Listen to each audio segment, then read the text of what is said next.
Welcome to Vegas Circle with Paki and Chris. And today, joining the circle, we are sitting down with this entrepreneur, which is a former Miss Nevada. She's a real estate investor and owner of multiple companies, City Cupcakes, Ship Las Vegas.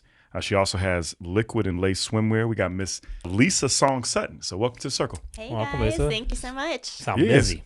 It's non-stop, man. So it's actually a pleasure to have you because we know mutual friends. We know Angel and Letitia from Live to Give. Yeah, they're great. They connected you with us, and we started looking you up. I said, wow. I said, Miss Nevada, 4 companies. Like, I don't know how she manages and keeps her empire together. So that's what we want to get into today. Thank you. Yeah, we joke. We say it's taken me 12 years to become an overnight success. Yeah. Unreal, man. It always works like Yeah. that. Yeah, it's unreal. So, we wanted to first kind of start off like you winning Miss Nevada. What I actually saw is you actually the first of Asian descent, from my understanding. During that whole period, I saw, a speech that you gave, and you were talking about your mother, being over in Korea, having the modeling background and things, and running multiple companies, and you wanted to stop that to actually get into, not modeling, but actually running for Miss Nevada, from my understanding.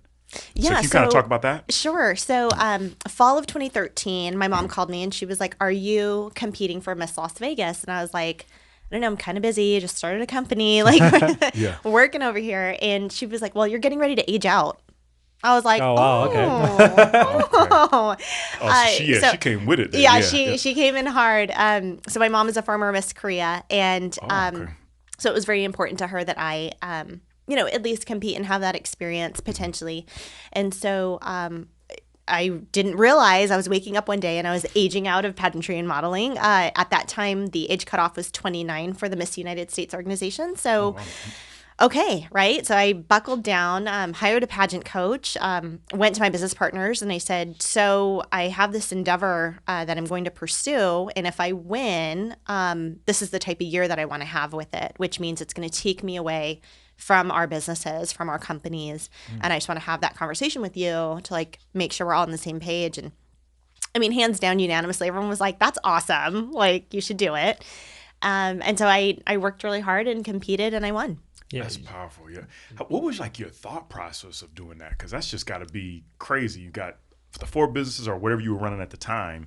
Right. What were you thinking about? Were you thinking about branding? Were you thinking about how you could help, or what were you thinking? Yeah. So I'm really glad that I competed at that time where I was in my late 20s. I'd already finished college and grad school, and I'd already started my professional careers and businesses because, I just think you're in a varying place from age 20 to 29. And that's the age division, is 20 to 29 for Miss, M-I-S-S, the Miss division. Okay. And so because I competed at that time in my life, I was able to look at it as an opportunity to really ingratiate myself in the community, right? So I didn't compete to hopefully win a modeling contract. I had modeled all during college and law school. I didn't compete to win to hopefully, become an actress. Right? That wasn't my career trajectory or my career goals. So I used it as an opportunity to get involved in the community, ingratiate myself in the community. And once I won, I actually ended up doing almost 500 community appearances between Miss Las Vegas and Miss Nevada. Yeah. Volunteering 500? in schools. Yeah. Volunteering in schools, reading in hospitals, working with nonprofits. I was literally traveling around the whole entire state. I did a Boys and Girls Club tour of the whole state. I mean, I was everywhere. And it was such an incredible experience. I met people I otherwise would never have met. And surprise, surprise, it ended up helping out all of my businesses, right? Because question. Guess what? I'm meeting all these people in the community. Yeah, because it seems like it would have definitely done wonders to your personal brand. I feel like once you get that national recognition, and because it's a pretty well-known event, and already having those companies, you see an immediate uptick in all of each of your individual businesses because of that, and you still get to kind of ping on that success that happened in the past and with current or future endeavors. Do you see that continuously being a focal point of your kind of personal brand? Definitely, yes. But I mean, again, most importantly, it's just the people that I met, right? Because you become an ambassador not only for the organization, but also every nonprofit under the sun. You get a chance to work with any nonprofit that you want to. And it's not a hard sell, right? They're we have Miss Nevada who wants to come volunteer with us. Great, exactly. Bring her on in. And so, again, I met so many amazing people, and just from the business side as well, especially with all these nonprofits, large or small, their board of directors or executive board is generally business people, right? And they're perfect. giving back in the community, and they want to be involved and engaged. And so it was like the perfect pairing of getting a chance to meet people, get involved in the community, ingratiate myself in the community, and then I'd be out, at these appearances or volunteering events or whatever it was, and you meet people, and then they ask, oh, what else do you do besides this whole Miss Nevada thing? And then that was my opportunity to talk about real estate or cupcakes or swimwear or whatever was appropriate for the conversation. That's actually a great business way to be able to Paki do is it. going for Mr. Nevada. No, I got dive some more. So it's interesting because you actually started your first company about 10 years ago, which was City Cupcakes, from what I understand. Yeah, we're heading into 10 years. It's crazy. And it's actually, so it's alcohol-infused cupcakes, which makes plenty of sense in Vegas. Yes, exactly. It's perfect for Vegas. What was like your interest to do it? Were you like a baker, or was it just a business opportunity, or what kind of made that come together? Yeah. So my business partner with that, her name is Danielle. She and I met in the modeling industry like years and years ago, and just became great friends. Okay. Fast forward, I moved to Vegas. I'm working my big girl job at a law firm. She and I were catching up on the phone, and she's like, hey, so I've been making these alcohol cupcakes. And I'm like, what? I'm like, that's a great idea. And I was like, you should move to Vegas. We should start a company. I just had like all these ideas about it. And I'm like, I don't think about it, move here if you want, like think about it. I just bought my house in Summerlin. This is like 2011. I'm like, I just bought a house in Summerlin. Come move in with me. Like I made like every mistake in the beginning, right? And it was just this fun side hustle that we had. I learned how to bake when we started the company. So it wasn't that I was this like passionate home baker. I had to learn how to bake, which was like terrible for everybody. But we were able to grow and scale it. And it's just such a fun celebratory treat, right? Yeah. It's perfect for Vegas. 100%. I was thinking parties and all the things that you could do. It just makes it's exactly. a win-win. So I got to check it out. I got to come by and see you guys. So Anytime, you've got one location here, from my understanding, right? Yeah, so we have a processing facility here. We deliver by the dozen all around the valley. We have shippable products as well, and then we also have a ghost kitchen in Texas. And was that kind of your original business model, or did you want to have like a retail storefront, or was it mostly to kind of be on the distribution end to other retailers here locally, so that way you can, like you said, scale it into a bigger endeavor? Yeah, we had always had started out as kind of baked fresh, made to order. And so by doing that, we didn't have any waste, right? So we didn't have to have a retail storefront with like a bakery case full of unsold product. We're like hoping it sells, right? Just sit there in the inventory. Exactly, yeah. And so we did a baked fresh, made to order model. And then with the processing facility, it's nice because then that becomes like the one central hub where all the production is done. And then like with my shipping stores, for example, we have mini fridges in each of my shipping stores that we put the cupcakes in. Smart. So we're able to kind of leverage like different places around the city, but still have one central processing facility. You've actually got two locations for Ship Las Vegas too, right? So you've got the shipping industry, and that's got to be a huge industry, because I was reading about Entrepreneurial magazine. They've said for like 19 years, that's one of the top franchises to invest in. Sure. And I figured with Ship Las Vegas, especially with so many things with people, online resellers and all the different things, how did you end up coming to actually build that and get your first one off the ground? Or did you start both together?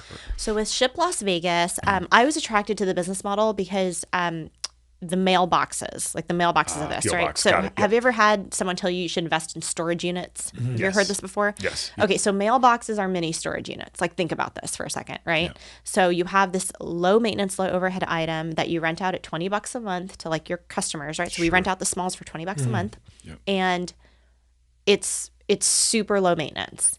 And if someone doesn't want it anymore, their credit card goes bad or whatever, we just switch out the lock, which costs us $5. And we put in a new customer. Very low. Overhead's very, very low. And so I was just really attracted to the business model. So when I was looking at starting Ship, I called a friend of mine who has 3 UPS stores, like the franchise stores, 3 UPS stores in San Diego. His name's Greg. And I was like, Greg, if you could do it over, would you have gone independent or franchise, which is the UPS stores? I was literally what I wanted to ask you. Was it private or And he was like, let me tell you, he was like, the mailboxes are your steady recurring revenue. That is what keeps the lights on. That's what pays your staff and pays your rent. He's like, the shipping is ancillary and seasonal. He's like, if I were you, I'd go independent, because then you don't have a limit on how many mailboxes you can have in the store. Got it. So his UPS stores are configured in such a way that like the franchise tells you how to configure the store, your layout, right? And I think he had whatever it is, 400 mailboxes or whatever, 300 mailboxes, something like that. And like, that's the max, right? And he's like, so if I were you, I'd go independent and configure your store so you can have mostly mailboxes in there. And I was like, interesting. So at the time I was living in my house in Summerlin, I went up the street to a local independent store called Postal Pros that I'd been going to for how many years, right? And I went to Andrew, who's the owner there, and I was like, Andrew, I have a business proposition for you. And he's like, what? And I said, I'm going to open up one of these down at like 215 in Tropicana. So it's like far enough away from you. It's not competition, but I don't know anything about running these stores. I will pay you $10,000 if you let me follow you around for 2 weeks, and I'll capture all your processes and like make you like this like little handbook, Yeah. And he was like, are you serious? And I was like, yes. 10 grand. I was going to tell you, yeah, when you want me to, we could take, it makes sense. Yeah. Right? So I showed up the next day, literally like he unlocked the front door. And then he like unlocked a folding gate. And I was like, oh, so I need a folding gate. I literally took down, like replicated, like what are his POS systems? What postal systems does he use? Like, oh, he carries FedEx, UPS, and DHL and the postal service. Okay, like he has his stamps. He has this. Like he had like different pieces of furniture for different things. Like I just captured all of that, right? And like tweaked it and then opened up one store and then did the second store. It's very interesting, because you kind of have the established businesses, like you said, but also for the franchisee is kind of a limited business model. And how many opportunities do you think there are out there to kind of take the established model and change it into something different, like you did exactly with starting your own business? But then also, how is it from a competitive nature to have to compete against those people who that's the brand recognition, that's where the marketing dollars are being spent, and now you're trying to create something similar, but also it seems like it'd be kind of challenging to overcome that hurdle. Did you run into those challenges with the business? Yeah, so we like it because we're just an alternative, right? So yes, you have the UPS store, right? And you have FedEx retail stores, and you have the post office, right? Got it. So the interesting thing is with the UPS franchise store, they can only sell you a UPS label or like U.S. Postal Service. They don't do FedEx for obvious reasons, right? Got it. FedEx is opposite, right? They'll sell you a FedEx label all day long. They can't sell you UPS. So an independent store can do postal service, FedEx, UPS, DHL. And so if you come in, you're like, I need to send this to New York. We can weigh it for you. Exactly. And we'll show you across all the carriers what your options are. Yes, that's interesting. 'Cause I think most people do. Well, at least I never thought of that realistically. I just go to the closest one, but that makes perfect sense. And you spend a lot of time marketing that to people and educating people on the fact that there is a big difference between private label versus the franchisee. So our marketing dollars are actually spent on advertising mailboxes and notary. Okay. So we spend money to make sure that all of our staff get their notary public. And so as a result, we become a place where we only charge $5 per notarial act, and you can come in without an appointment. And anytime that you come in during the time that we're open, Monday through Saturday, 9 to 6, there's a notary on site. I'm going to check you guys, because I hate going to the bank because you have to set up the appointment. So it saves you so much time to be able to get So notary. come on in, get your notary done. And so we've seen that as a very low customer acquisition way to get people in the door. And they're like, oh, I didn't even know you're here. Oh, I can drop stuff off here. I can send stuff out here. Perfect. That's smart. Yeah. That makes huge sense, just be able to see that. And then you've actually also branched off and you have a swimsuit company too, right? So it actually has lingerie, swimsuits, activewear, and accessories.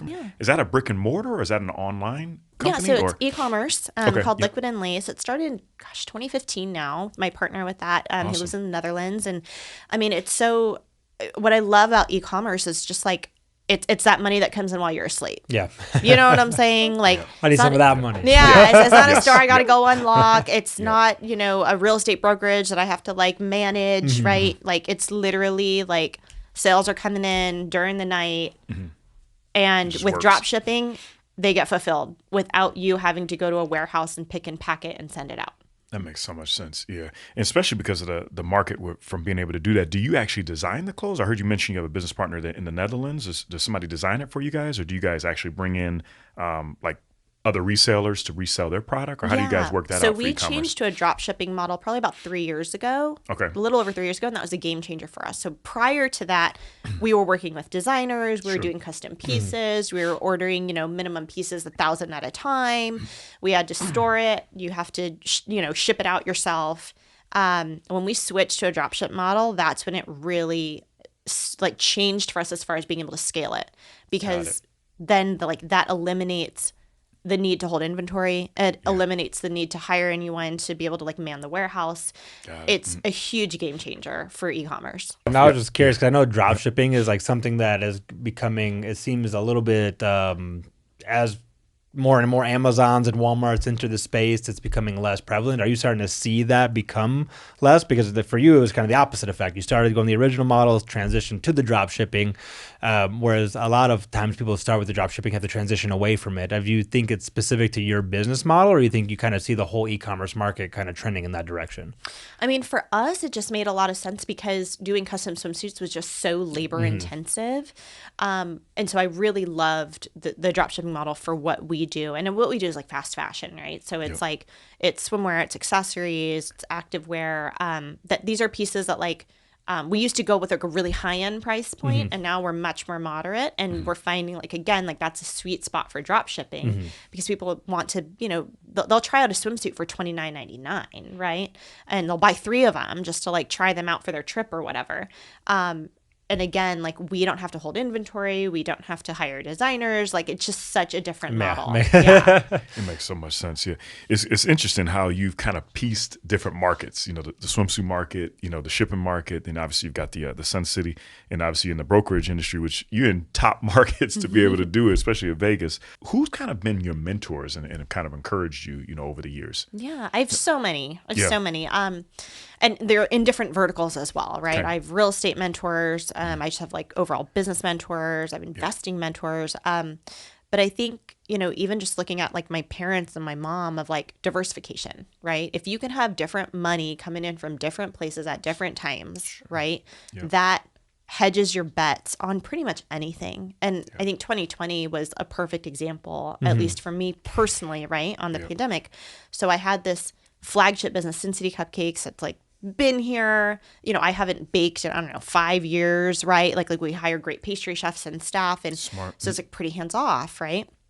No one can predict that we're going to have a global pandemic where our governor is going to shut down the strip, close the strip, like no traffic, like nobody, you're not, you can't come here, right? Majority of our clientele are tourists. So we saw like 90% of our business like cancel or postpone overnight in March of 2020. Oh, wow. And so, like, again, like you just can't predict it, right? You can't predict that every major convention, every major golf tournament, like everything that we were part of to cater canceled. And so that happens. And then fast forward, shipping and real estate had their best years in 2020. Just everybody. Who could have guessed it, right? Like, seriously, like who could have guessed it? And like, so 2020 was like the justification for me of like, Lisa, you're doing it right as far as like being diversified, right? So I think sometimes people will look at my business portfolio and they're like, but it doesn't make any sense, right? You have cupcakes, you have real estate, and you have shipping, all these things. And like, yeah, it's so diversified. And so like, that's what saved me during the pandemic, right? Like it allowed me to like hedge my bets a little bit. And again, have money coming in from different places. And that's what, do you think like these are individual passion projects for you? Or do you think you're more focused on the business aspect of it? You like owning your own business. You like being in charge of your own business and growing your investment portfolio. Do you think that's what drives you? Or are you personally invested in each of these individual ideas? Yeah. I mean, like I said, I love the overall idea of like different money coming in from different places, right? And then, I mean, with each of these, like, you know, I enjoy teaming up with operations partners. I have partners in everything that I do. I have great operations partners. We put together great teams, great staff. And then again, that allows me to have just like different money coming in from different places at different times, right? Like, I think that's the ultimate like way to build wealth and like really have financial freedom, because ultimately you want to scale up and scale out. Like for me with each of my businesses, like I don't mind grinding in the beginning, and I did it, right? Like I was, when we first started City Cupcakes, I was still working full time at the law firm, 5.5 days a week doing business litigation and business BK. And then nights and weekends, I was baking, I was running deliveries, I was setting up events, right? I was like all of the things for the side hustle. And now, like I said, like the whole idea of building something is so that you can scale up and scale out and have more freedom to be able to either start new endeavors, right? Or like do things with your community, do things with your family, like whatever it is that you want to do, right? It frees up your time to do that. Yeah, that makes a lot of sense for sure. I saw you've been building a relationship with author from Rich Dad Poor Dad, I love Mr. Robert Robert. Kiyosaki. Yeah. So how did He's that great. relationship connect? Yeah. So I met Robert through Ken McElroy, who is a good friend of his and business partner of his. Okay. So I'm in YPO, the Young Presidents Organization, and I met Ken through YPO. Okay. I went down to Scottsdale. I was on Ken's podcast. And that night we had dinner with Robert and a good friend of theirs who's also their doctor. And Robert's just great. Like, he's amazing. And so it was just, you have this, like, I have this, like, old dog-eared copy of Rich Dad Poor Dad from college, Yeah. And I was just like, oh my God, this guy's a legend. But, like, he's just he's very direct and just very attuned to, like, what's going on in the world, right? Yeah. I mean, he's in his 70s now, so he's like, I've been there, done that. I've seen, like, every cycle. I've seen, all these different things. And he's like, the same principles, like, stay in effect. Yeah, I remember reading this book, I think back in like 98, 99. And I remember seeing like the cash flow quadrant. Yes. You know what I mean? And I was tripping out when I was hearing that, and it seems like you've literally like set that up. Yeah. So I was tripping out when I saw that you were with Robert Kiyosaki. I'm like, she's literally built the cash flow quadrant. Like, and it's working. So. Yeah. No, 100%. That's a good proclamation for the book. Yeah. I mean, no, it makes a lot of sense. He loves my shipping stores, right? So he was like bopping around. Like, he and Ken, they like hired a driver. They went and creeped my stores. They like, they learn. They went and creeped my stores. And all my staff was like, oh my God, they're like, what's happening? And I was That's like, great, just though. say hi, it's fine. That's a great person to be able to pick it and get some feedback from. So, being a successful entrepreneur, what do you think is like a biggest failure you've dealt with, and like how have you recovered from it? Especially, I know the pandemic has been crazy, but even in the beginning, how did you deal with that? I mean, there's so many like little lessons, right? Yeah. And I mean, the larger lessons too. I mean, I can make a list of all the endeavors that I've tried that like we started with a partner, right? And then they fizzled out and they just didn't work, right? Yeah. And we had to wind them down and shut them down. I have a whole list of that over 12 years, right? Sure, yeah. Obviously, we're talking about the wins, right? We're talking about the ones that like have stuck around, but of course, there's a list of ones that didn't stick around, that didn't work out.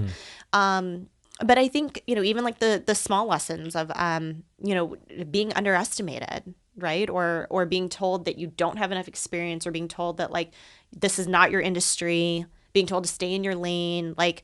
There's always going to be someone out there who doesn't think that, like, one, you're doing a good job, or two, that, like, you should be where you're at or what you're doing, that you shouldn't be doing that, right? Yeah. And you can either choose to, like, listen to that, or you could just be like, I'm doing this because I want to do it. I'm not doing this to please you. I'm not doing this to please anybody else, right? Yeah. I'm doing this because this is how I feel and this is how I want to do it. And I think I really give a lot of credit to, like, every entrepreneur out there, because it takes courage to do it, because there's always a naysayer. Yeah, 100%. That's a great tip. That's a great tip for sure. Just to kind of transition a little bit, talk about Las Vegas. What is your favorite restaurant in Las Vegas? Because I know you're getting out. Yeah, so there's so many. We have such good food here. I think it's right? the best in the country. Yeah. I can't argue. Amazing food. There is. I mean, I love like. There's a Korean restaurant in Chinatown on Spring Mountain called Daebok, like Daebok. Okay, Daebok. Yeah, Daebok. Okay, that's a good one. Okay, I've heard and that. they make this soup called jjampong, which is like spicy seafood noodle soup. Like it's huge, this massive bowl comes out, and you're just like so happy. Especially right now, it's probably great. Yeah, the perfect cold. cold weather. Exactly. So I love that spot. But I mean, the staples, right? The Golden Steer, my favorite steakhouse, like two. Are you kidding me? I'm so. I went by it a million times. That's not right. You better walk out of here right now and go down to the Golden Steer. I'm literally, that's on my list. I think you just recently went to Golden Steer too. Yeah, I saw love that. the Golden Steer. Yeah. It's iconic. Obviously, it's like it's a Vegas iconic place, right? It's been around like 60 years or something. And they have the reputation they do is consistency. And what I love about it too. So I mean, disclosure. Amanda Signorelli, who's a dear friend of mine, she owns Golden Steer, and it's a family business. Her father started that restaurant, and Amanda's like our age, and she came in and he called her. He was like, "I need you to come take over the family business," and she was like running the show at Tech Week in Chicago, right? And she's just like, "I'm sorry, what? I'm busy, And she came in and like killed it, whipped it, especially with the pandemic. She took it over right before the pandemic when like restaurants are closed. That's a challenge. Right? Yeah. She built up an e-commerce side of Golden Steer, where they can send you their bone-in ribeyes or whatever. They send them now all across the country. Oh wow. Like this girl always just, figured out the just business kills ways. it. Yeah, she just killed it, and like that's amazing, right? You had so many restaurants Yeah. that like went under, Yeah. or they just like relied on the government to give them some money to get them through, like. She pivoted. And exactly, Yeah, then she you did a have huge pivot, entrepreneurs yeah. out there who are like, you know what? I'm gonna do what I need to do to like, you know, keep my staff safe or whatever. But like, Yeah. I'm gonna still find a way to like get my people working. We're gonna work, right? Yeah. We're gonna find a way to work. We're gonna find a way to like make it happen, Yeah. even if the government tells us we're not essential. You know what's wild is just saying that. I watched Dana White talking about this, and he was Mm-hmm. getting killed when the UFC was doing their thing. And that's exactly what he was talking about. He's like, look, I got to pay all of these people, and they've been with me for 10 years or Exactly. 20 years or whatever it's Exactly. been. And it reminds me of your friend that owns Golden Steer. Yeah. But I'm glad you said it because I'm gonna definitely check. That's on the list. Yeah. So It's- that's we for definitely need to. It's You gave two really good unbelievable. ones. Yeah, Yeah, the really good ones. Bone-in ribeye, Okay. lobster tail. You make me hungry right Yeah. now. I need it. So They stop got talking Haven't a about eaten great food. dinner yet, chocolate so I might go over martini. Okay, so all that's the things. Yeah. So shout out to Gold Steer. And Yes. Did you say the other name one more time? Daybok, D-A-E-B-O-K. Okay, we got that. That's really good. What else are you focused on for 2020? We're just starting the year off. What is it? What are you trying to accomplish? I guess. Are you kind of like a to-do list person or like a goal setter, or kind of what's on your radar? Yeah. So for me, I like to like stay focused on everything that I'm building because I'm a big believer in consistency. I goal set like every quarter anyway, so it's not so much a big like, oh, it's the top of the year, I'm gonna set my goals for the year. Big believer in consistency, one, but two, you know, I'm really excited to utilize, especially this year, to work on like projects that are really important to me. So I just joined as a general partner on a venture capital fund called the Veteran Fund. And I come from a military family. My father was a Vietnam vet. And what I love about the Veteran Fund is that it's focused on helping veteran entrepreneurs. So veterans and military spouse-led businesses. Very awesome. Right? Yeah, And very awesome. that to me, like I love helping entrepreneurs anyway. I love Yeah. the startup community. And I think like niching down into, you know, really helping people who are transitioning out of the military, right? They've served our country, and now they're kind of looking for the next thing. And it's like there's not a lot of infrastructure there to be able to take kind of the same lessons and their skill set that they've honed, right? And applying that into the business world. And I've so, got to applaud you. My dad was a veteran, so I got to I applaud love you it, on that. yeah. Yeah, Thank you. that's pretty awesome being able to do that. So that's great. And you're doing that in Las Vegas? Or- yeah, so Okay. it's called Veteran Fund. Okay. So our website is veteran.fund. Okay. Yeah, I have great partners in it, and they're crushing. Like very rarely am I part of a project where I don't feel like I'm doing enough. You know what I'm saying? Yeah, like, yeah. and these guys. I don't know how you could say that with yourself. That's what Four I'm Yeah, businesses. saying. right? Like, Yeah, there's no way. These Yeah. guys do make me Yeah. feel like I'm not doing that just because they're so gung ho and so passionate about it. I have three Yeah. partners in it: Mike, Justin, and Ryan. They're all veterans, and they just crush it. They just crush it, and they really care. And so it's nice to work with them. Yeah, that's fantastic. Especially something you're doing for the right reasons, which makes a huge impact in Yeah. a lot of people's lives for sure. Yeah, you're extremely motivating. Like, yeah, just be Yeah, able makes to you sit feel down lazy, with you. and I feel like I work for hard. sure. Yeah, literally, when we were doing our research, I'm like, all right, she's got 4 businesses, she got all this. I'm over here like, all right, I gotta work harder. Yeah. Yeah, And I feel like I literally work harder. I'm like, I'm like, I'm ready to start doing some sit-ups lazy. and stuff. But no, it's an absolute pleasure to hang out with you, honestly, and be able to pick your you. brain. The Veteran Fund, I think that's great. You gave some great restaurants, and guys, pay attention to her because she's. And I know you're in politics also. We won't talk about that, but I know you're involved in politics too. So great being able to do it. How can people reach you and find your social handles and all of that? Yeah, you can find me on Instagram, Facebook, Twitter at Lisa Song Sutton. You can head over to my website, lisasongSutton.com. You pay attention to her. She's done TED Talks. I've watched your TED Talk. So and shout out to your dog. Your dog I is brought absolutely Kimchi. amazing. Yeah. I got to get her on the camera. We'll take a picture of Kimchi so you'll be able to see her. But she got an amazing dog, and be able to check us out at thebakercircle.com and subscribe with us. So Yeah, appreciate thank you, Lisa. Thank you so Yeah, much. awesome.